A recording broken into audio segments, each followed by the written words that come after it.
2026ஆம் ஆண்டினுடைய தமிழக சட்டமன்ற பொதுத் தேர்தலானது நடந்து முடிந்திருந்த சூழ்நிலையெல்லாம் அதிமுகவில் மிகப்பெரிய பிளவானது ஏற்பட்டிருந்தது. அதாவது அதிமுகவை 2 அணிகளாக பிரிந்து செயல்பட ஆரம்பித்தாங்க.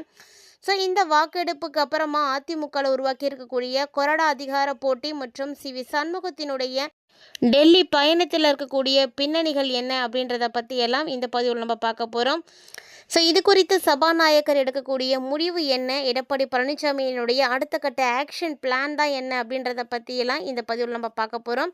ஸோ ஒரு பிரபல சேனலுக்கு பேட்டி தந்திருக்கக்கூடிய ஆர்கே ராதாகிருஷ்ணன் அவர்கள், அதாவது இவர் பார்த்திங்கன்னா மூத்த பத்திரிகையாளர், இவர் என்ன மாதிரியான விஷயங்களை எல்லாம் பகிர்ந்திருக்கார் அப்படின்னு பார்க்கும்பொழுது, நடந்து முடிந்திருக்கக்கூடிய வாக்கெடுப்பில் அதிமுகவினுடைய 25 எம்எல்ஏக்கள் கொறடா உத்தரவை மீறி தாவேக அரசுக்கு அதிகாரமாகவும் எடப்பாடி பழனிசாமி தலைமையிலான அரசுக்கு எதிராகவும் வாக்களித்திருந்தாங்க.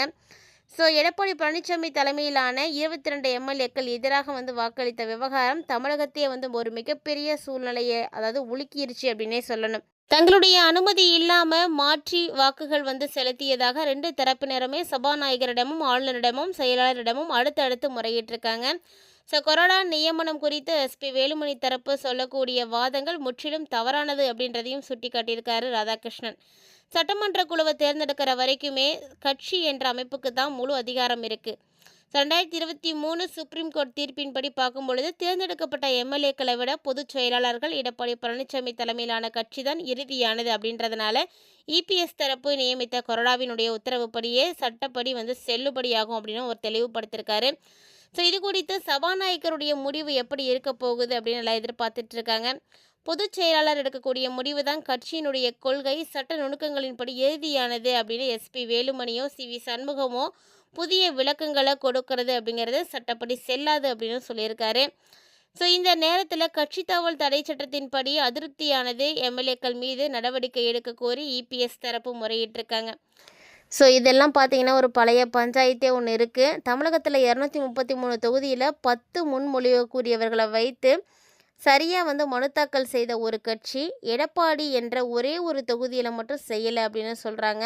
ஸோ இது பார்த்திங்கன்னா அப்பட்டமான ஒரு போக்கு, அதை ஏற்கவும் முடியாது.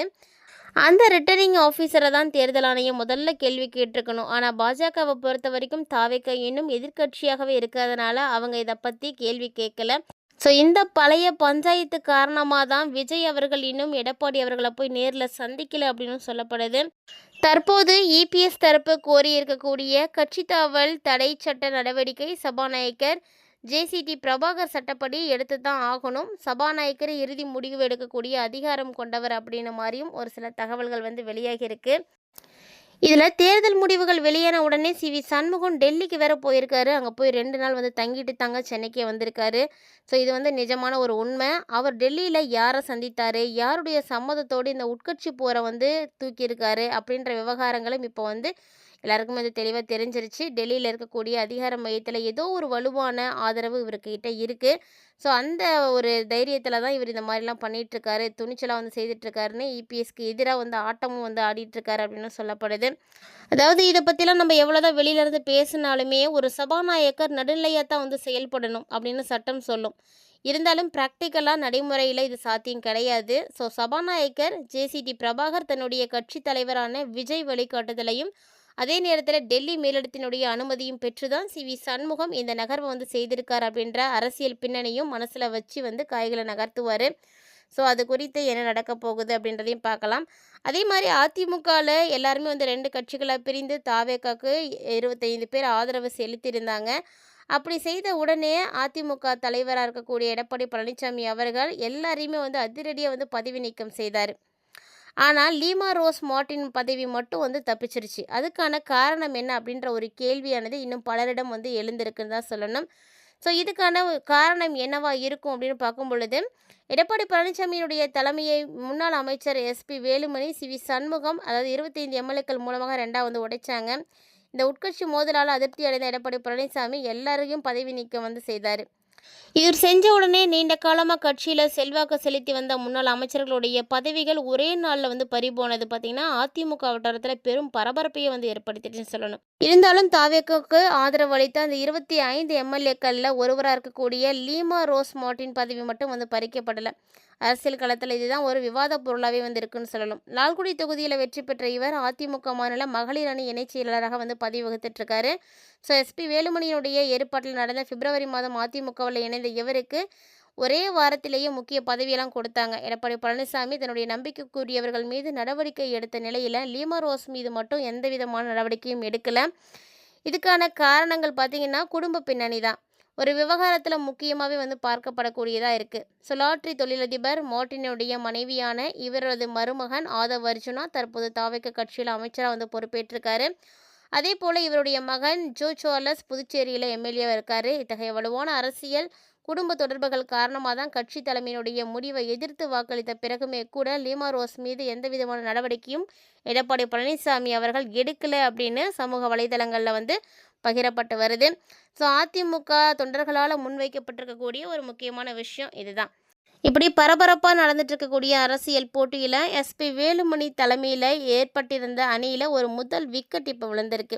அதாவது தாவேகாவுக்கு ஆதரவு கொடுத்த உடனே அதிமுகவினுடைய முன்னாள் அமைச்சர்கள் எல்லாருடைய முக்கியமான பதவிகள் எல்லாமே வந்து பறிக்கப்பட்டது.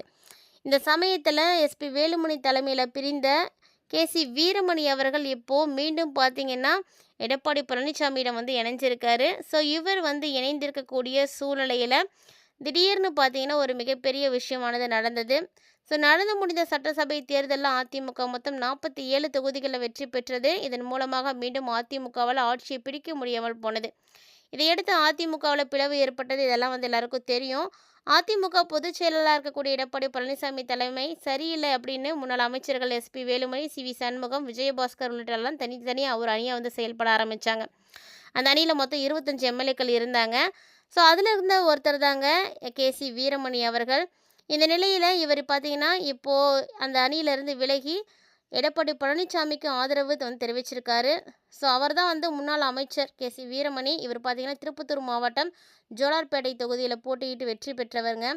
ஸோ இவர் எஸ்பி வேலுமணி அணியிலேருந்து செயல்பட்டு வந்த இவர் பார்த்திங்கன்னா இப்போ வந்து நீங்கி இவர்கிட்ட வந்து ஆதரவு கொடுத்துருக்காரு. அதிமுக மாநில மருத்துவர் அணியாக செயல்பட்டு இருந்த பசுபதி இப்போ வந்து அவருடைய பணியில் நியமனம் செய்தாங்க. இந்த நிலையில் தான் இன்று கேசி வீரமணி எடப்பாடியை வந்து சந்தித்து வந்து பேசியிருக்காரு.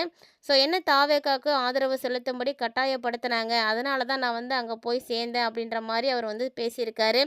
கட்டாயத்தின் பேரில் தான் நான் போனேன் அப்படின்ற மாதிரி அவர் ஒரு சில விஷயங்களை வந்து பகிர்ந்திருக்காரு. ஸோ இனி நான் அதிமுக எடப்பாடி பழனிசாமி தலைமையில் தான் வந்து செயல்படுவேன் அப்படின்னு உறுதி கொடுத்துருக்காரு. ஸோ இது பார்த்திங்கன்னா அவங்களுக்கு கிடைத்திருக்கக்கூடிய முதல் வெற்றியாகவே வந்து பார்க்கப்படுது. ஸோ அதிமுக அடுத்தடுத்து செய்யக்கூடிய நிகழ்வுகளானது எப்படி இருக்க போகுது அப்படின்ற கேள்வியும் வந்து எழுந்திருக்கு.